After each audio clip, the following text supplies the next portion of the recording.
Hi hello friends, ಎಲ್ರಿಗೂ ನಮಸ್ಕಾರ. ಮನೆ ಅಡುಗೆಗೆ ಸ್ವಾಗತ. ಬನ್ನಿ, ಇವತ್ತಿನ ವಿಡಿಯೋದಲ್ಲೊಂದು ಎಲ್ಲರೂ ಇಷ್ಟಪಟ್ಟು ತಿನ್ನುವಂತಹ ಆಲೂಗೆಡ್ಡೆ ಬಜ್ಜಿ ಮಾಡೋದನ್ನ ತಿಳಿಸ್ಕೊಡ್ತಾ ಇದ್ದೀನಿ. ಅದಕ್ಕಿಂತ ಮೊದಲು ಯಾರು ನಮ್ಮ ಚಾನಲ್ನ ಹೊಸಬ್ರು ನೋಡ್ತಾ ಇದ್ದೀರೋ ಅವರು ಕೂಡ ನಮ್ಮ ಚಾನಲ್ನ ಸಬ್ಸ್ಕ್ರೈಬ್ ಮಾಡ್ಕೊಳ್ಳಿ.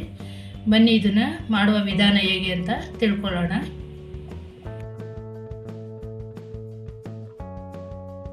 ಬನ್ನಿ, ಇವಾಗ ನಾನು ಕಲಸೋದಕ್ಕೋಸ್ಕರ ಒಂದು ಬೌಲ್ನ ತೊಗೊಂಡಿದ್ದೀನಿ. ಅದಕ್ಕೆ 1 ಬೌಲ್ ಆಗೋಷ್ಟು ಕಡಲೆ ಹಿಟ್ಟನ್ನ ಹಾಕೋತಾ ಇದ್ದೀನಿ.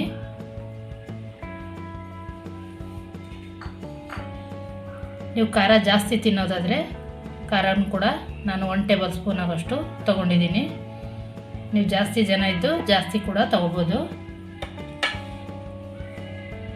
ಅರ್ಧ ಟೇಬಲ್ ಸ್ಪೂನ್ ಆಗೋಷ್ಟು ಗರಂ ಮಸಾಲ ಪೌಡರು, ಅರ್ಧ ಟೇಬಲ್ ಸ್ಪೂನು ಅಕ್ಕಿ ಹಸಿಟ್ಟು, ಸೋಡಾ ಅರ್ಧ ಟೇಬಲ್ ಸ್ಪೂನಷ್ಟು, ಉಪ್ಪು ರುಚಿಗೆ ತಕ್ಕಷ್ಟು, ಇಷ್ಟನ್ನು ಹಾಕಿ ಚೆನ್ನಾಗಿ ಮಿಕ್ಸ್ ಮಾಡ್ಕೊಳ್ಳೋಣ.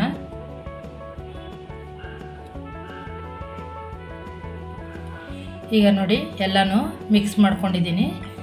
ಈಗ ನಾನು ಸ್ವಲ್ಪ ಸ್ವಲ್ಪ ನೀರು ಹಾಕ್ಕೊಂಡು ಕಲಿಸ್ಕೊತಾ ಇದ್ದೀನಿ. ಇದು ಒಂದು ಗಂಟೆ ಇಲ್ಲದೆ ಇದ್ದಂಗೆ ಕಲಿಸ್ಕೋಬೇಕು. ನೋಡಿ, ಇವಾಗ ನಾನು ಒಂದು ಗಂಟೆ ಇಲ್ಲದೆ ಇರೋ ಥರ ಚೆನ್ನಾಗಿ ಮಿಕ್ಸ್ ಮಾಡ್ಕೊಂಡಿದ್ದೀನಿ. ಇಷ್ಟು ಬಂದರೆ ಇಷ್ಟು ತಿಕ್ನೆಸ್ಸಲ್ಲಿ ಇರಬೇಕು ನಮಗೆ ಬಜ್ಜಿ. ಅಂದರೆ ತುಂಬ ತೆಳುವಾಗ್ಬಿಟ್ರೆ ಎಣ್ಣೆಲಿ ಬರೀ ಹಿಟ್ಟು ಮಾತ್ರ ಬಿಟ್ಕೊಳ್ಳುತ್ತೆ, ಆಲೂಗೆಡ್ಡೆಗೆ ಕಚ್ಕೊಳಲ್ಲ ಇದು. ನೋಡಿ, ಇಷ್ಟಿರಬೇಕು.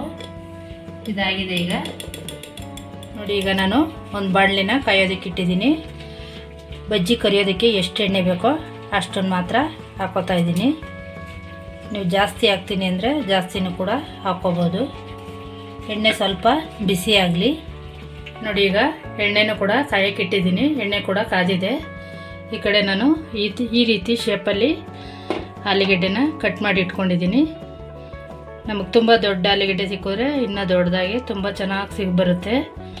ನೋಡಿ, ಈ ರೀತಿ ಎಲ್ಲ ಕಟ್ ಮಾಡಿ ಇಟ್ಕೊಂಡಿದ್ದೀನಿ. ಈಗ ಕಾದಿರೋ ಎಣ್ಣೆಗೆ ನಾವು ಈ ರೀತಿ ಆಲೂಗೆಡ್ಡೆನ ಡಿಪ್ ಮಾಡಬೇಕು. ನೋಡಿ, ಇಷ್ಟ ಆದರೆ ಸಾಕು. ಈ ಸಲ ಡಿಪ್ ಮಾಡಿ ಒಂದೊಂದೇ ಆಲೂಗೆಡ್ಡೆನ ಬಿಡಬೇಕು.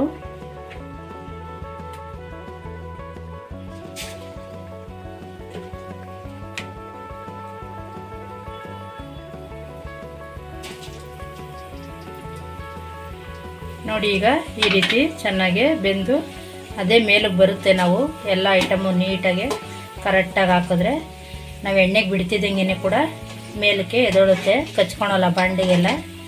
ನೋಡಿ, ಎಷ್ಟು ನೀಟಾಗಿ ದಪ್ಪಗೆ ಊದ್ಕೊಂಡಿದೆ. ಇದನ್ನೆಲ್ಲ ನಾವು ಎತ್ಕೊಳ್ಳೋಣ.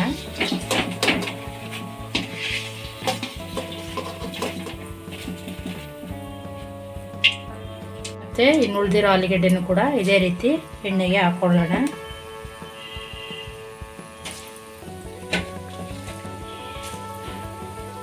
ಲೋ ಫ್ಲೇಮ್ ಇಟ್ಕೊಂಡು ಮಾಡ್ಕೊಳ್ಳಿ. ತುಂಬ ಹೈ ಫ್ಲೇಮ್ ಆದರೆ ಸೀದಾಗೋ ಚಾನ್ಸಸ್ ಇರುತ್ತೆ. ಬನ್ನಿ ಫ್ರೆಂಡ್, ಆಲೂಗೆಡ್ಡೆಯ ಬಜ್ಜಿ ರೆಡಿಯಾಗಿದೆ. ಇದು ಸ್ನ್ಯಾಕ್ಸ್ ಟೈಮ್ಗೆ ಟೀ, ಕಾಫಿ ಅಥವಾ ಸಂಜೆ ಬೇಜಾರಾದಾಗೂ ಕೂಡ ಮಾಡಿಕೊಂಡು ಈಸಿಯಾಗಿ ಮಾಡ್ಕೊಂಡು ತಿನ್ಬೋದು. ಊಟಕ್ಕೂ ಕೂಡ ನಂಚ್ಕೋಬೋದು. ಇದನ್ನು ರಸಮ್ಮು ಆ ಥರ, ಬೇಳೆ ಸಾರು ಆ ಥರ ಏನೇ ಸಾಂಬಾರು ಮಾಡಿದರೂ ಸೈಡ್ಸ್ಗಿಲ್ಲ ಅಂದಾಗ ಇದು ಬೇಗನೆ ಆಗುವಂಥ ಬಜ್ಜಿ. ನಿಮಗೂ ಕೂಡ ಈ ರೆಸಿಪಿ ಇಷ್ಟ ಆಗಿದ್ರೆ ಹಾಗೆ ಒಂದು ಲೈಕ್ ಮಾಡಿ, ಶೇರ್ ಮಾಡಿ. ಹೊಸಬ್ರು ಯಾರೇ ನಮ್ಮ ಚಾನಲ್ ನೋಡ್ತಾಯಿದ್ರು ಕೂಡ ಸಬ್ಸ್ಕ್ರೈಬ್ ಮಾಡ್ಕೊಳ್ಳಿ. ನೆಕ್ಸ್ಟ್ ವಿಡಿಯೋದಲ್ಲಿ ಸಿಗೋಣ ಫ್ರೆಂಡ್ಸ್. Thank you.